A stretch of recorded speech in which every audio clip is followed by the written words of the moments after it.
Hello again, and welcome again to the Daily Bread Bible Study. We are on day 6, January 6, 2020, and we are looking at Genesis chapter 21 through 23. So let's dive into it for today. In Genesis 21, we see that God's promise is kept, that Isaac is born. And Abraham and Sarah have a son even in their old age. Now, Abraham keeps his part of the covenant. He circumcises Isaac on the 8th day and is able to keep his part of the covenant there too. We also see that because Isaac comes along, that Ishmael kind of takes a second seat, and Sarah is just not very excited to have Ishmael around and Hagar. That continued conflict leads to Sarah wanting to dismiss Hagar, and Sarah gets sent away. So Abraham is kind of nervous about that. He's worried about Ishmael, his son. He loves him. He hears from God that God promises to make Ishmael a great nation. So that comforts Abraham. Hagar hasn't heard from God, and so she goes into the wilderness, runs out of water, and then feels pretty desperate. Both her and her son are crying out to the Lord, and then God shows up. God shows up, and a well of water appears, and God provides a way for them to live even in the midst of the wilderness that they are experiencing. So when you pray upon God, call on God's name and ask for God to intervene, this story is showing that God shows up. God intervenes. God's one who cares about our emotions. God is one who listens to what Abraham is nervous about, listens to what Hagar and Ishmael are nervous about, and God steps up to provide for his people whom he loves. So at the end of chapter 21, we see a little bit about this confrontation at Beersheba between Abimelech and Abraham.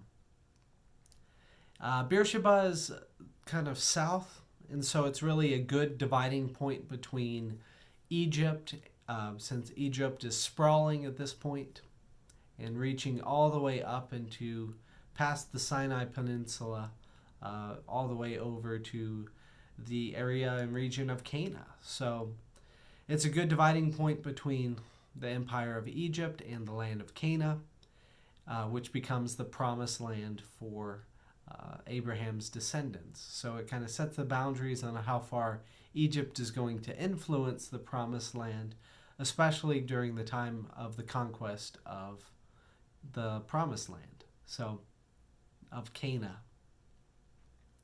We also see that this is going to set up some conflict between his descendants with Egypt and with the Philistines as well, because we see Phicol is in here with the Philistines in this section as well too. We see that Isaac has some direct confrontation with Abimelech, king of Egypt, as well too, sounding very familiar to what happened with his father. But then also just the continued conflict of that will happen, especially in Exodus story around Egypt, and then the conquest of Canaan and Joshua and Deuteronomy and all of those other texts with fighting with the Philistines, who are to the west of the promised land of Canaan along the coast. So let's look at Genesis chapter 22.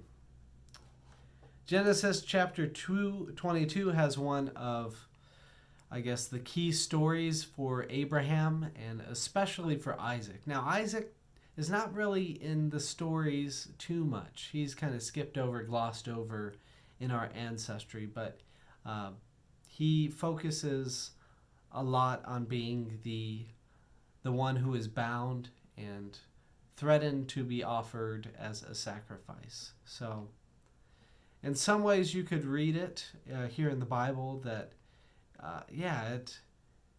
it seems that the sacrifice of Isaac,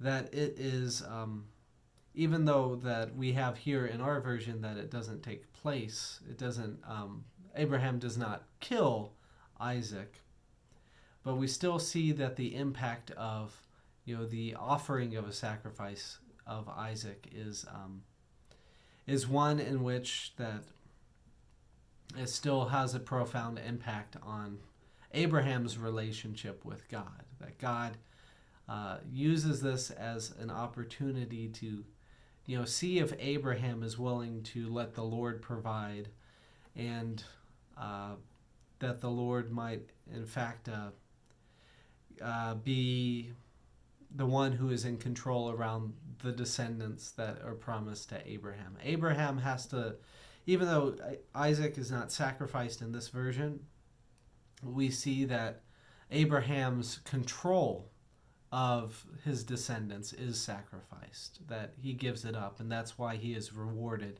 that he is willing to turn it over to God and to let God guide his path. And whenever people turn things over to God, they are blessed here in the overall narrative of especially these portions in Genesis. And so once again, we have this trustworthy Abraham willing to trust the Lord, and the Lord providing, and he gets blessed by God for that. For you have obeyed my voice, as it says in Genesis 22. So the binding of Isaac, there's a lot of stories out there you can read about it. There's a lot of good texts. There's a lot of interesting perspectives on it. Even, the perspective that Isaac is in fact sacrificed. And so I'm not going to get into all of those different perspectives, but I'd encourage you to look a little bit more at what's called the binding of Isaac, in the way that story has incredible significance, both theologically and philosophically, for what happens.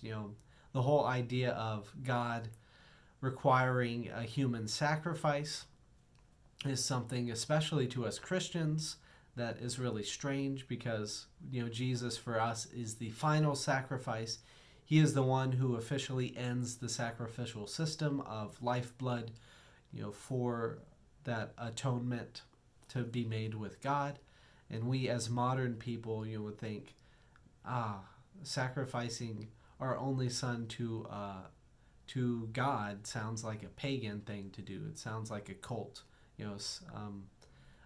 but very much in their day and time, that's something that they did. So let's move on to Genesis chapter 23, the last portion for our day today. We see that Sarah dies, and so there's some grieving that happens. We'll see a little bit more in chapter 24 about the consolation that Isaac receives after his mother's death, which will be getting his wife Rebekah. And Abraham is trying to take his due diligence. He's planning to figure out where he can in fact bury his wife, and wants to do that in accordance with what God calls him to do. So, he's there with the Hittites, and he kind of does this strange thing. They're offering to give him this land, and it seems kind of harmless. Why don't you accept the gift? But he's insisted upon paying for it, and the Hittites are insistent that he should take the land from them. So Abraham is kind of worried about being owed, or having a debt owed to the Hittites. And why exactly is that? Well, let's look ahead a couple books of the Bible, and look to Deuteronomy, where we get more into Moses' speech before he goes into the promised land.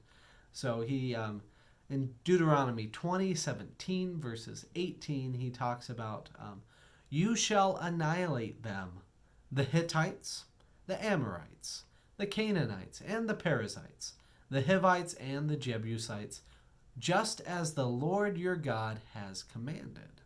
So it goes back to God's command. So that they may not teach you to do all the abhorrent things that they do for their gods. and you thus sin against the Lord your God. So the overall focus of this is wanting to be different, set apart, following God's rules and not following abhorrent things that foreign cultures might be doing. So that's setting that up for the future. This story is definitely written in with the idea in mind of the future. If you believe that Moses is the one who writes this, Moses is also the supposed author of Deuteronomy, since it's his speech. And so, it's through Moses's lens dictating that these peoples are peoples you should not mix with. Don't mix with the Hittites. Don't mix with the Amorites, the Canaanites, the Perizzites, the Hivites, the Jebusites, the Girgasites. Don't mix with those foreign people. And be something different. Be what God calls you to be. And so Abraham, in his faithfulness, we see another form of his faithfulness, not in willingness to sacrifice his own son, but willingness to sacrifice some of his goods in order to give to the Lord and to fulfill all righteousness towards that. So we can go back and see that these groups of people are related to Ham's curse in Genesis 9:25 through 27, because the Canaanites are descendants of Ham, and and you'll see like the Jebusites are descendants of Cana as well too. And so these are people that God explicitly forbids, and God has essentially cursed by picking and choosing Abraham's family, Abraham's ancestry and heritage. And so this is just setting up that the divine right to this land, the sense that God has given this land to the quote-unquote righteous people, his righteous chosen people, and to not be influenced by these cursed peoples that God has cursed. But it sounds very terrible if we're looking at who is allowed to have salvation. We as Christians, believe that God is the one who invites all of us to be connected with God, and that God's death and resurrection through Jesus Christ is something that overcomes all of these other distinctions and boundaries. And so one of the challenges, especially in Jesus' day and time, was fighting against this culture that thought purity and avoiding these abhorrent things that other cultures might do, like eating pig, which is something that his disciples wrestle with, and doing things like the circumcision is what makes you holy. But we as Christians will look at this, picking this up in the New Testament, on the way that God kind of transforms some of these older covenants that he has made into the new covenant through Jesus. So that's all for our reading today. If you have any more curiosity or questions or input, you can find me. I'd be happy to respond through the Shepherd King Facebook page or any other social media platform that we can look up. So thanks for following. Enjoy today and have a wonderful January the 6th.